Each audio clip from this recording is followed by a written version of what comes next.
नमस्ते। 5वीं कक्षा के बच्चों को मेरा नमस्कार। आप सब बच्चों को इससे पहले मैंने पहला पाठ जो है वह मतलब हरियाली में खुशहाली है चित्र रूपी पाठ था। और कौन सा चित्र था बच्चों? पौधे लगाओ पेड़ बचाओ। तो इस चित्र का वर्णन सबसे पहले पाठ में हमने देखा था। आज हम देखेंगे बूंदे नामक बहुत सुंदर सी कविता। आप सबको पृष्ठ क्रमांक 4 पर, आपका पाठ्य पुस्तक अगर आपके पास है तो आपको पृष्ठ क्रमांक 4 निकालना होगा। और उस पर जो कविता है बूंदे नामक बहुत सुंदर सी कविता है।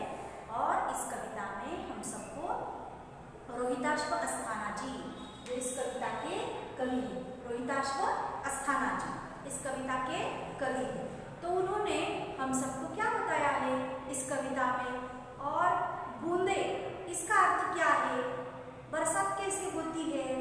बूंदे जमीन पर आकर, धरती पर आकर क्या क्या करती है, यह सब इस कविता में आप सबको चित्रों के माध्यम से भी और कवि ने जो ये सुंदर से कड़ियों में आप सबको बताया है वह भी मैं आपको बताऊंगी। लेकिन सबसे पहले बच्चों, इससे हम सबसे पहले क्या करेंगे? उचित आरोह अवरोह में मतलब उचित लय में सबसे पहले इसे गाएंगे। मतलब इस कविता का अगर आप आनंद लेना चाहते हो तो सबसे पहले उचित आरोह अवरोह के साथ, लय के साथ सबसे पहले इसे गाएंगे और बाद में मैं इस कविता की शुरुआत करूंगी। देखो, रिमझिम गाती बूंदे धरती पर है आती बूंदे, रिमझिम गाती बूंदे धरती पर है आती बूंदे, खेतों बागों मैदानों में हरियाली फैलाती बूंदे, खेतों बागों मैदानों में हरियाली फैलाती बूंदे, धरती से नालों नदियों में, धरती से नालों नदियों में सागर में मिल जाती बूंदे, सागर में मिल जाती बूंदे, गर्मी से तपते लोगों को शीतलता पहुंचाती बूंदे, गर्मी से तपते लोगों को शीतलता पहुंचाती बूंदे, रिमझिम गाती बूंदे धरती पर है आती बूंदे, रिमझिम गाती बूंदे धरती पर है आती बूंदे, गाती बूंदे आती बूंदे, मेंढक मोर पपीहे कोयल का मन हर्षाती बूंदे, मेंढक मोर पपीहे कोयल सबका मन हर्षाती बूंदे, पुरवाई के रथ पर चढ़कर इठलाती मुस्काती बूंदे, पुरवाई के रथ पर चढ़कर इठलाती मुस्काती बूंदे, रिमझिम गाती बूंदे धरती पर है आती बूंदे, रिमझिम गाती बूंदे धरती पर है आती बूंदे। देखो, इस तरह से लय और उचित आरोह अवरोह के साथ मैंने आपको ये गाकर बताया। अब आपको इसका सार जो होता है कविता का सार मैं एक एक दो पंक्तियां बताकर भी बताऊंगी। लेकिन सबसे पहले बच्चों, रिमझिम यह क्या है? तो रिमझिम मतलब बूंदों की आवाज। बूंदे का अर्थ क्या है? बूंदे का अर्थ है पानी का छोटा सा अंश। बूंदे का अर्थ है पानी का छोटा सा अंश। मतलब देखो, बरसात कैसे होती है? जब आसमान में काले घने बादल छा जाते हैं, आकाश में जब काले घने बादल छा जाते हैं और ऐसा बिजली की चमचमाहट गड़गड़ाहट होती है और बादल घने काले से बादल आसमान में छाए हुए होते हैं और तब घनघोर घमासान बरसात होती है, बारिश होती है। हमारे भारत देश में जून, जुलाई, अगस्त, सितंबर इन 4 महीनों में बरसात होती है। लेकिन रिमझिम गिरने वाली जो बरसात होती है वो जून और जुलाई में होती है। रिमझिम मैं क्यों कह रही हूँ? क्योंकि छोटी छोटी बूंदों का रूपांतरण आकाश में जब बादल छाते हैं उन काले बादलों में, उन काले मेघों में छोटी छोटी बूंदे एकत्रित रूप से आ जाती है और वह बूंदे एकत्रित रूप में करोड़ों बूंदे जब एकत्रित हो जाती है तब उसका रूपांतरण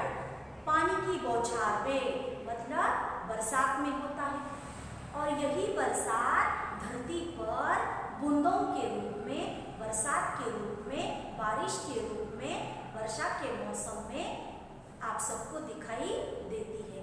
लेकिन छोटी सी बूंदें बड़ा महत्वपूर्ण काम करती है, क्योंकि बूंदों का रूप बहुत छोटा होता है।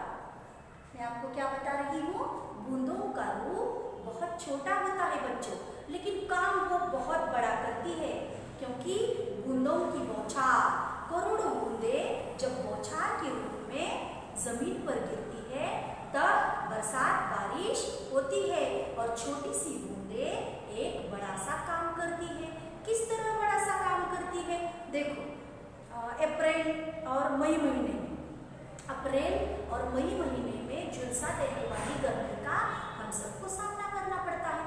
अप्रैल और मई महीने में आप सबने देखा होगा कि झुलसा देने वाली गर्मी, हम सबको जैसे ही बाजार में जाते हैं, धूप होती है तो बाजार से लौटते हैं, थकान महसूस होती है, पानी पीने का मन करता है, पंखा कूलर शुरू करते हैं। झुलसा देने वाली गर्मी अप्रैल और मई महीने में होती है। और उस थकान को, गर्मी की थकान को दूर करने के लिए हम सब पपीता खाते हैं, तरबूजा खरबूजा जैसे फल खाते हैं, ठंडा पानी पीते हैं, शरबत वगैरह पीते हैं, जिससे हमें गर्मी, तपती हुई जो गर्मी है उसे हमें राहत मिले और आराम मिले, थकान मिटे। इसीलिए तरह तरह की उपाय योजना हम सब कर लेते हैं। लेकिन जैसे ही ये बूंदों का मौसम, बरसात का मौसम, मूसलाधार बारिश का मौसम शुरू होता है तो सबसे पहले ये जो सारी धरती है, बाग बगीचे मैदान सब खुश हो जाते हैं। देखो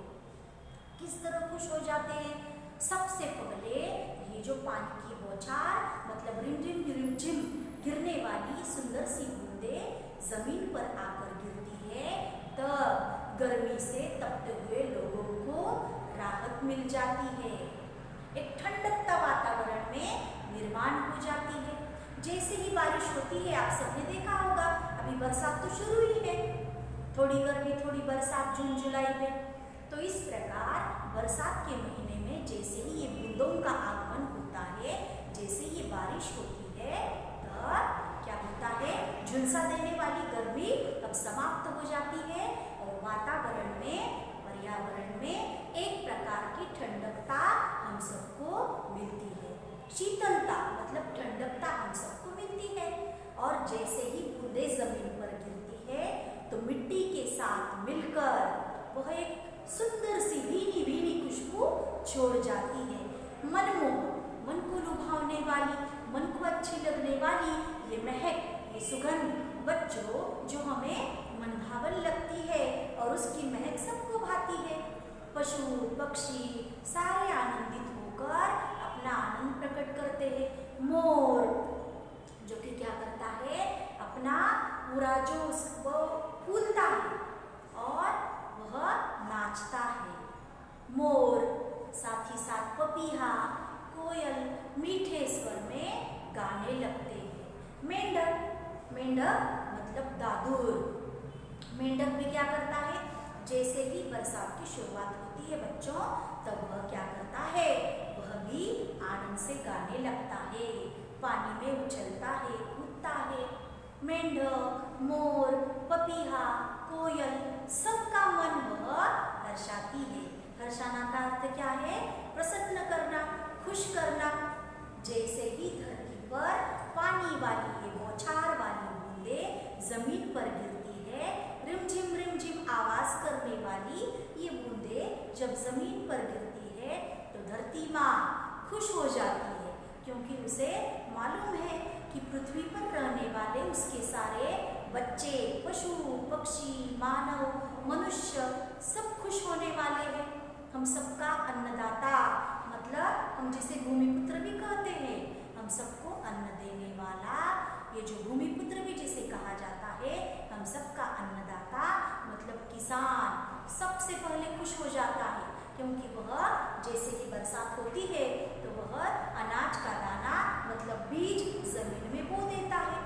अब उसे लगता है बरसात समय पर हो गई है और अनाज वह जल्दी उगा पाएगा, इसीलिए वह बहुत बहुत आनंदित होता है। पशु पक्षी वे भी बहुत वे क्यों आनंदित होते हैं बच्चों? तो वह यह चाहते हैं, झुलसा देने वाली गर्मी का वो भी तो सामना करते हैं ना।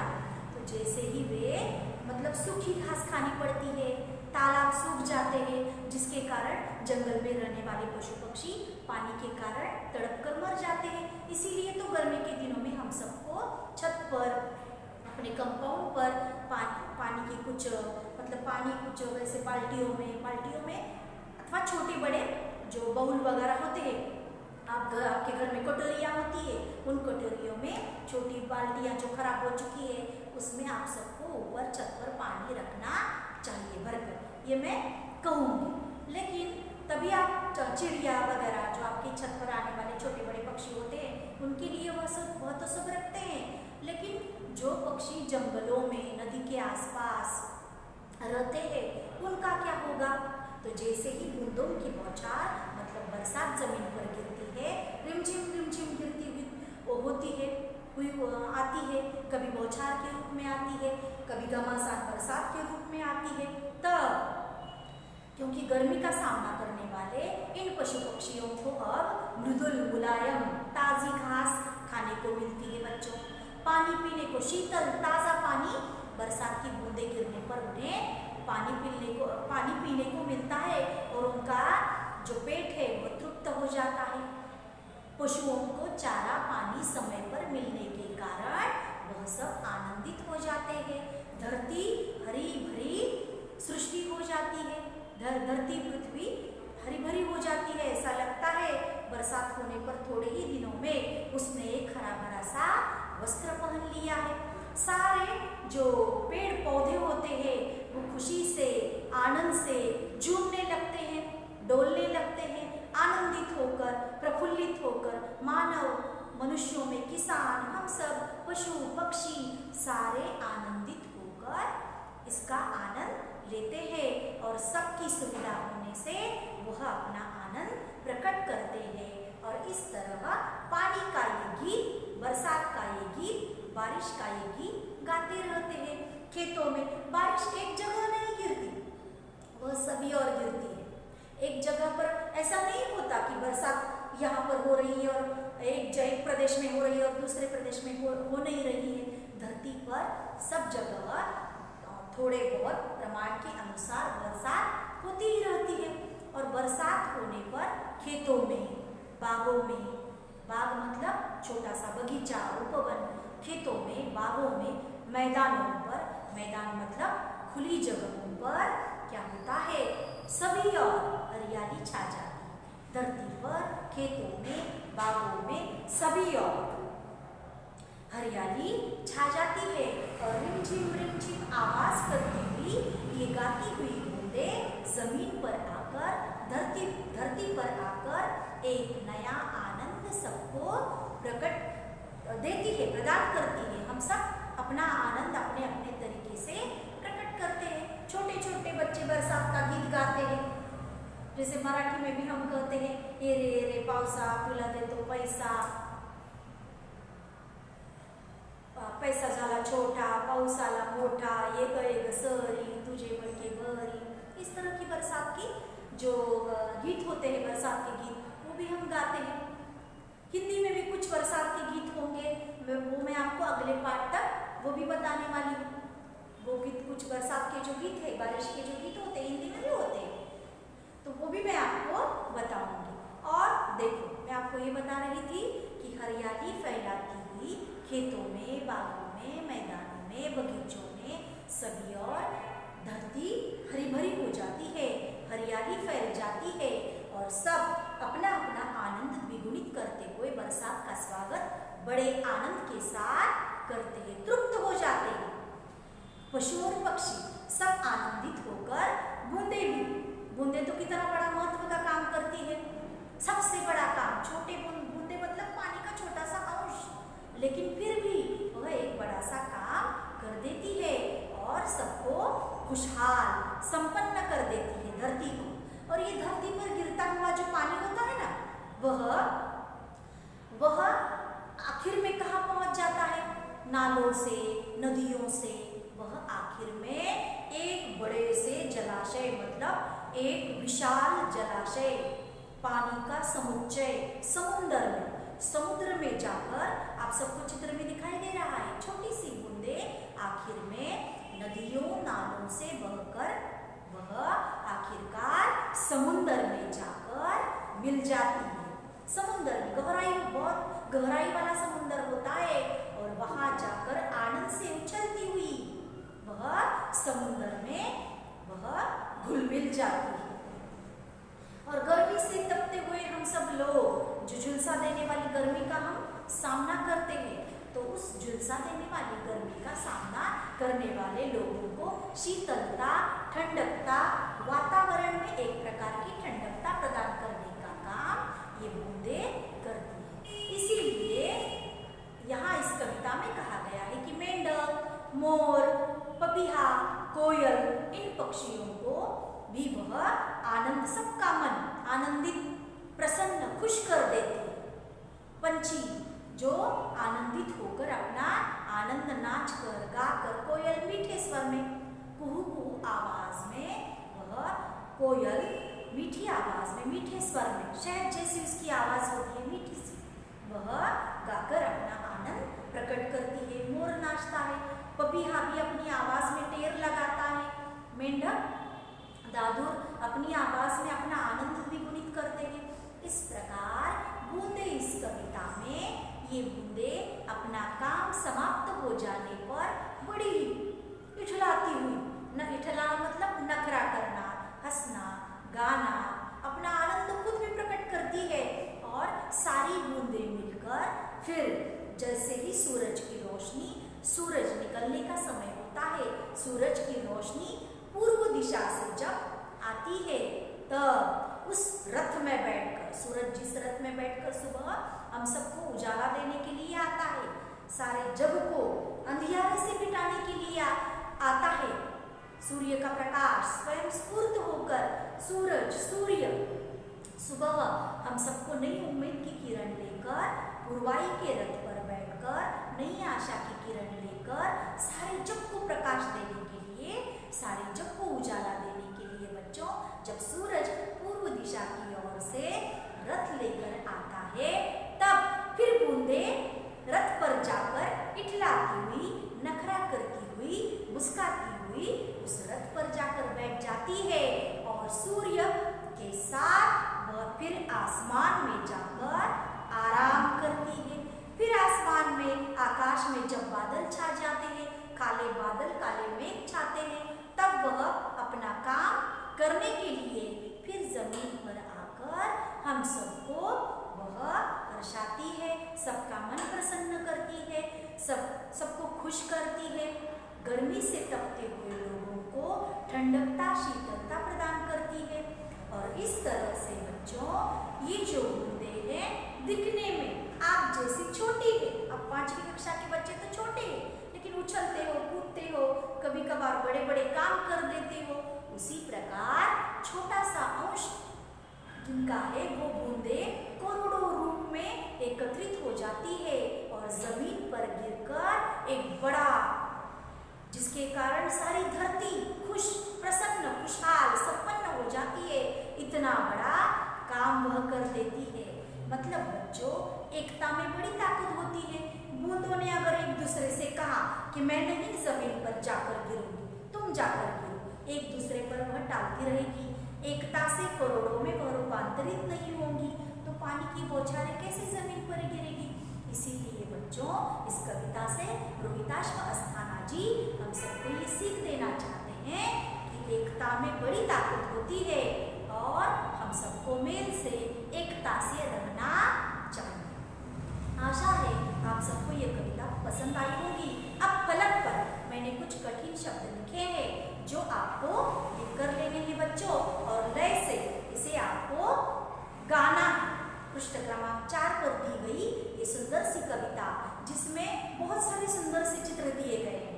आप जैसे छोटे छोटे बच्चे, क्योंकि आपको बरसात में भीगना बहुत पसंद आता है, तो आप जैसे छोटे छोटे बच्चे जितना भी माँ बाप डांटे, लेकिन फिर भी आपको बरसात में भीगना बहुत पसंद आता है। तो आप जैसे छोटे बच्चे जब गर्मी के बाद पहली बरसात होती है तो भीगते हुए बच्चे उस चित्र में दिखाई दे रहे हैं। एक पर बैठकर पपीहा टेर लगा रहा है, कोयल कुहू कुहू आवाज में गा रही है, मोर अपनी ही धुन में नाच गा रहा है, पौधे हरियाली बिछा रहे हैं। इस तरह छोटे बड़े पौधों के साथ मेंढक अपनी आवाज में गा रहे हैं। इस तरह ये बूंदें सागर में मतलब नदियों से मिलकर, नालों से नदियों से मिलकर सागर में समुद्र में मिल जा रही है, और जिसके कारण पेड़ पक्षी पशु पक्षी पौधे हम सब सारे मनुष्यगण बहुत बहुत आनंदित हो गए हैं। फलक पर मैंने अब कुछ कठिन शब्द लिखे हैं, वो सब देखिएगा। यहाँ कठिन शब्दार्थ लिखे हैं, जैसे धरती, पृथ्वी, सागर, समुद्र। समुद्र भी उसे कहा जाता है।